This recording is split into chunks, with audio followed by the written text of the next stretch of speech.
Hai najaa keessanii fayyaa keessanii hadda aappii bareedaa fi jaalatamaa isin qabadhee dhiyaadheetiin jira laalaatiin itti fayyadamaa isin jedha akkasumas subscribe share like gochuullee hin dagatinaa ijoollee Oromoo qaqqaalii isin jaaladha amma gara barumsaati.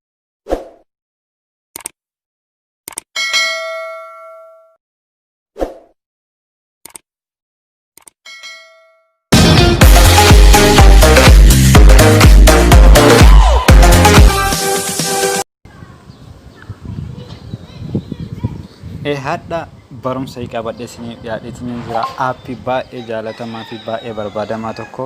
ni jaalattu isin abdii qaba aappiin sun isa kanaa jechuudha kaameraa guddaa caalaa waraabaa jechuudha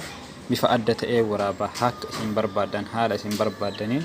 isiniif waraabaa jechuudha kaameraan kun jechuudha kaameraa guddicha kaameraa bituu isinuu hin barbaachisu jechuudha baay'ee jaalattu isin yaada jechuudha aappiin sun isa kanaa jechuudha kunis bira mee waliin haa ilaallu hojii isaa hundayyuu. Kun argitanii amma akka barbaadetti jechuudha fakkeenyaaf kun naannoo kanneen ol harkisanii deebistuu jechuudha kun haala kanaan jechuudha kun akka yoo gargaaran akkana haala kanaan dukkana akkana haala kanaan jechuudha bifa baay'ee bareedaa ta'e tokkoon kun akka barbaadanii jechuudha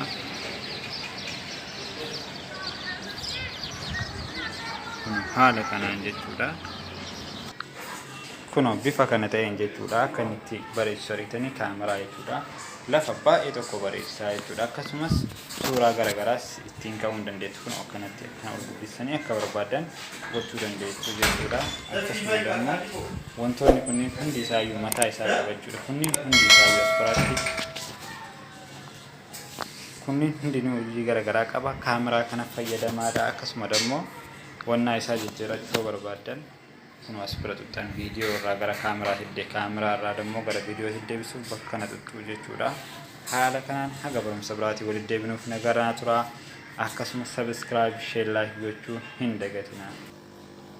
kuno fakkeenyaaf suuraa kana jechuudha an kaameraa kanaan ka'e jechuudha kaameraan kun guddaadha baay'ee tokko jaalattu jechuudha kun haala kanaan jechuudha akka barbaadanii videos ta'ee suuraa garagaraa isiniif bareechisaa kaameraa bituu isiniin barbaachisu akkasuma immoo linkii kiyya jalaa argachuu ni dandeettu jechuudha linkii jala isiniif kaa achirraa argattu jechuudha kanaaf wannaa keessa play store keessa baay'inaan argamu as keessa isiniif kaa kan bitame kan qarshiin bitame isiniif kaa as jalaa fudhachuu ni dandeettu jechuudha akkasuma